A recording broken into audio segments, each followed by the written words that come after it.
Here are 7 decorating rules that you should never break in 2025. Rule number 1, always measure your space. Make sure you measure your space, your doorways, and your stairways to make sure all your furniture can be delivered and placed correctly in your space. Why is this important? I can't tell you how many times I've seen people purchase furniture and then when they get it in the space, they either can't get it in the door, they can't get it up the stairs, or it does not look or fit in their space. Can you imagine going through the trouble of picking out an option to only get it back home and it does not look correct, or that it does not fit? Your delivery person might tell you, I'm sorry, we're going to have to take it back to the store. Unfortunately, it does not fit. That's time and money that you have lost. It is such a sad thing that I see that people get their hopes up and to only be let down because they did not measure. There are so many ways you can measure your space. You can take a measuring tape and go from wall to wall. There's also the laser measuring tool, and I'll put a link to that in the description box below.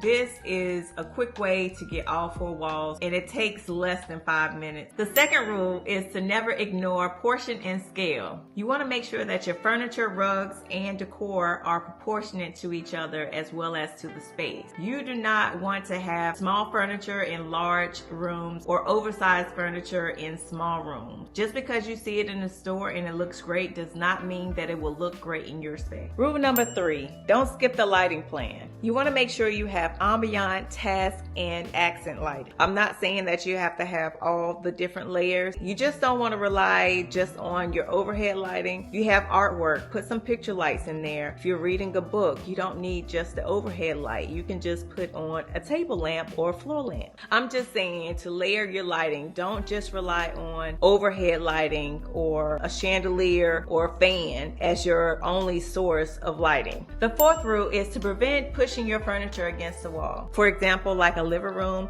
it's important to create conversation. So say you want the function where you have guests come over, you want them to be able to look at TV, or maybe you just want to have a conversation and you want to place pieces such as your chairs and your sofas in a way that it encourages conversation. So that's why you see that there are a lot of furniture layouts. It's because it's taking into consideration how many people are planning to come over, as well as what are you planning to do? Are you going to look at TV? Are you going to read? Maybe it's family night and you want to play games. That's why you see these beautiful spaces and they are designed with function in mind. And that leads me to the 5th rule, which is don't forget your functionality. That is one of the first things that I want to understand with my clients, how they plan on using the space. If you're planning to have a space where people look at TV, well, how many people do you want to look at TV at the same time? Because of that, maybe you don't get a sofa. Instead, you get a sectional so it accommodates more people, as well as you need a TV. Okay, so if you're gonna have like 8 people looking at TV, you don't want a small TV, so you're gonna have to consider a bigger TV. Functionality dictates what needs to be in the space. Rule number 6, don't overcrowd the space. Just because you see an empty wall does not mean something needs to be there. It is okay to embrace empty space. For a lot of these beautiful designs that you see online, if you notice, they don't have a lot of items in the space. When you have a lot of furniture and decor, it feels crowded, chaotic, or cluttered. Do you really need all of those things? Look around your room and try to reduce some of the items that you may have in your space. Yeah, check out this video. This is a quick video to give you some storage ideas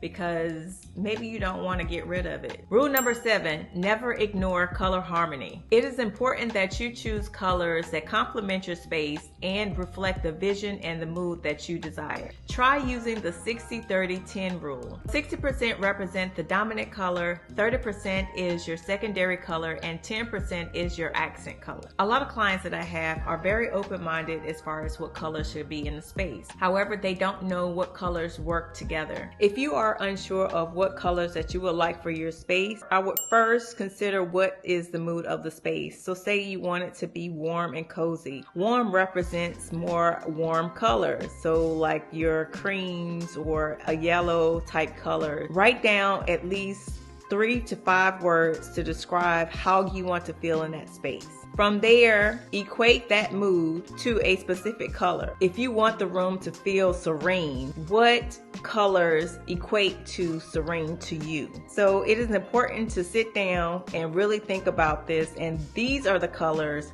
to start with. If you like this video, be sure to give me a thumbs up as well as follow me for more DIY design tips and tricks.